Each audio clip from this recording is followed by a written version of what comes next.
ఏం diversion drama అంటే అది కొత్తేమీ కాదు కానీ అంటే అంతే ఇంకా ఒక సమస్య ఉంది అని అంటే మొత్తానికి ఇందులో బాగా కలిసి వస్తున్న అంశం ఎవరికైనా ఉందయ్యా అంటే అది తెలంగాణ ముఖ్యమంత్రి రేవంత్ రెడ్డికి అని చెప్పాలి. అయిపోయి ఇన్ని రోజులు ఈ బండి సంజయ్ కొడుకు దాని మీద కాలక్షేపం నడుస్తుంది. దాని తర్వాత ఏంది, ఈ అంశం అనేది పక్కదారి పట్టాలి కాబట్టి చేస్తున్న అంశం ఏముంది, మళ్ళీ ఈ కార్ రేస్ విషయము ఏసీబీ కోర్టు సమన్లు జారీ చేసింది. ఇంతే కదా, అయిపోయి. అంటే వీళ్ళకున్నంత తెలివి ఇంకెవ్వడికి ఉండదేమో. కానీ మరిగా ఇది అయిపోతుందా, దీన్ని అటకెక్కించేసేస్తారా? మీడియాని తిట్టకూడదు, ఎందుకంటే మీడియాలోనే ఉన్నాం కాబట్టి మీడియాను కూడా నిజంగా శాటిలైట్ ఛానల్స్ కానీ పేపర్స్ కానీ కొంచెమన్నా బండి సంజయ్ కొడుకు కేసు విషయానికి వస్తే మాత్రము పేపర్లలో ఎక్కడ కూడా మనం భూతద్దం పెట్టి వెతికినా కూడా వార్త కనిపించదు. కానీ ఒక్కసారి చూడండి, ఈరోజు సంబంధించిన పేపర్లన్నీ కూడా మీకు లైన్గా నేను డిస్ప్లే అవుతుంటాయి. ఒక్కసారి చూడండి, ఏ దాంట్లోనన్నా బండి సంజయ్ కొడుకు కేసుకు సంబంధించి దాదాపు 8వ తేదీ నుంచి ఇన్ని రోజుల వరకు జరుగుతుంటే ఏవైతే మావి ప్రధాన వార్తా స్రవంతిక పత్రికలు అని చెప్పుకుంటున్నారు కదా, వాటిలల్లో ఎక్కడైనా వార్త కనిపించిందా? బట్ ఈరోజు పేపర్లలో ఏమున్నాయి, మొత్తం ప్రధాన శీర్షికలలో మొత్తం కేటీఆర్కి ఈ కార్ రేస్కు సంబంధించి ఏసీబీ కోర్టు సమన్లు.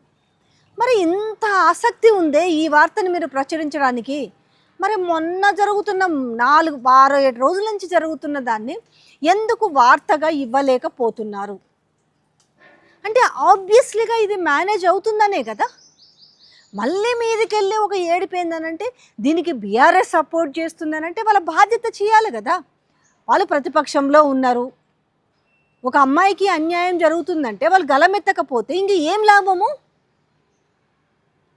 మీడియా పాత్ర ఏంది, ప్రతిపక్ష పాత్ర ఏంది, ఇవన్నీ తెలుసుకోకుండానే ఉన్నాలా ఇవాళ జనాలు?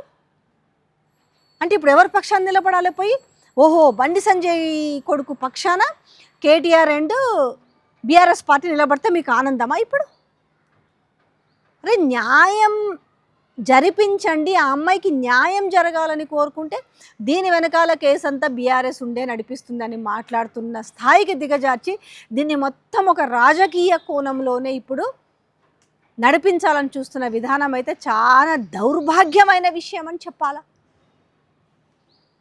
ఓన్లీ బీఆర్ఎస్ఏ కాదు కదా, ఈరోజు చాలామంది ప్రజా సంఘాలు ఏంది, మహిళా సంఘాలు ఏంది, జర్నలిస్టులని ఎంతమంది ఆ అమ్మాయికి న్యాయం జరగాలని కోరుకుంటున్నారు. న్యాయం జరగొద్దు, కేవలం ఎవరైతే ఉన్నారో ఈరోజు రాజకీయ నాయకుడు బండి సంజయ్ కేంద్ర హోంశాఖ సహాయక మంత్రి కాబట్టి వాళ్ళకే న్యాయం జరగాలి, వాళ్ళ కొడుకే న్యాయం జరగాలని కోరుకోవాలా? ఏమన్నా మాట్లాడే వాళ్ళకి కొంచెమన్నా కామన్ సెన్స్ అనేది ఉందా? ఉంటే ఈ విధంగా ఆలోచిస్తారా? అరే అమ్మాయి మైనరా మేజరా అనే దాన్ని చర్చ పెడుతున్నారు కానీ అరే ఏది ఏమైనా త్వరితగతిన తేలి దానికి ప్రధాన కారకుడైన ఎవరైతే ఉన్నారో అతని అదుపులోకి తీసుకొని విచారిస్తే విషయాలన్నీ బయటికి వస్తాయనే విషయాన్ని కూడా ఎట్లా మర్చిపోతున్నారు? ఎంతసేపు వీళ్ళే న్యాయం చేసేస్తారు మొత్తం మీడియాలోనే. అమ్మాయి మేజరా మైనరా, మేజర్ ఒక వర్గం ఒక వర్గం అంతా కూడా అమ్మాయి మేజర్ వీళ్ళకి ఎంత ఆనందంగా ఉందో అమ్మాయి మేజర్ కావాలని చెప్పేసి. అందుకని ఏం చేస్తారంటే వీళ్ళే అన్ని మార్ఫింగ్లు చేసేస్తారు. ఇప్పుడు అమ్మాయి మేజర్ అని క్రియేట్ చేసి వీళ్ళ సునకానందాన్ని మొత్తం చాటుకోవాలి. ఎంత దిగజారిపోయి ఉన్నారంటే ఆఖరికి వ్యక్తిగతమైన వీడియోలు, అవి ఏ వీడియోలో తెలియదు, నిజమైన వీడియోలో తెలియదు, అవన్నీ తీసుకొచ్చి ఈరోజు సోషల్ మీడియాలో పెడుతున్నారు. నిజంగా వీళ్ళందరి మీద కూడా ఫోకస్ పెట్టాలి. ఎవరెవరైతే ఆ అమ్మాయికి సంబంధించిన ఆఖరికి కొంచెం బ్లర్ కూడా లేకుండా వాటన్నిటిని కూడా అన్ని సోషల్ మీడియాలో మాధ్యమాలలో పెట్టుకుంటూ ఈ అమ్మాయి క్యారెక్టర్ ఇది అని చెప్పేసి పెడుతున్న వాళ్ళని మామూలుగా కాదు, ఒక్కొక్కరిని వీళ్ళందరిపైన పడేయాలి ఫోకస్. నిజంగా ఎవ్వడికి అదుపు లేదని చెప్పాలి. తమ ఇంట్లో పిల్ల అయితే ఇట్లనే చేస్తారా? ఓహో మాకెందుకు వస్తుంది అనుకుంటారు. ఇలాంటివి మీ కాడికి వచ్చినప్పుడు తెలుస్తుంది. ఇంకా ఎంతసేపు నా తల్లికి శుద్ధి బుద్ధులు చెప్తారు. ఆ తల్లికి శుద్ధి బుద్ధులు చెప్పేటప్పుడు కనీసం బండి సంజయ్కి చెప్పొచ్చు కదా, నీ కొడుకు ఇన్నిసార్లు ఇది చేసిండ్రా నాయన, నీ కొడుకు భవిష్యత్తు ఏంది, కనీసం సరే నీ రాజకీయ భవిష్యత్తు పక్కన పెట్టి నీ కొడుకు భవిష్యత్తు ఏంది, నీ వారసుడు, కనీసం అదుపు ఆజ్ఞల్లో పెట్టుకొని సలహాలు ఇవ్వాల్సింది పోయి ఈరోజు ఆ అమ్మాయి క్యారెక్టర్ మీద మచ్చ తీసుకొస్తూ ఈ కేసుని తప్పుదోవ పట్టించే విధంగా మీడియా ట్రయల్స్ నడుపుతున్నారు చూడు. మరి అప్పుడు ఏం చేయాలి? ప్రతిపక్షం ఎవరి తరపున మద్దతు ఇస్తుంది? తప్పు దొంగ వైపు సపోర్ట్ చేయాలా? అంటే మీకు దొంగ వైపు సపోర్ట్ చేస్తే మంచిది, దొంగ దగ్గర నుంచి ఇప్పుడు భాగం పంచుకుంటే మంచిదా? ఇప్పుడు ఎవరైతే దొంగ దగ్గర నుంచి భాగాలు పంచుకుంటున్నారో ఆ దొంగకి సపోర్ట్ చేస్తున్న వాళ్ళు నిజమైన మనుషులా?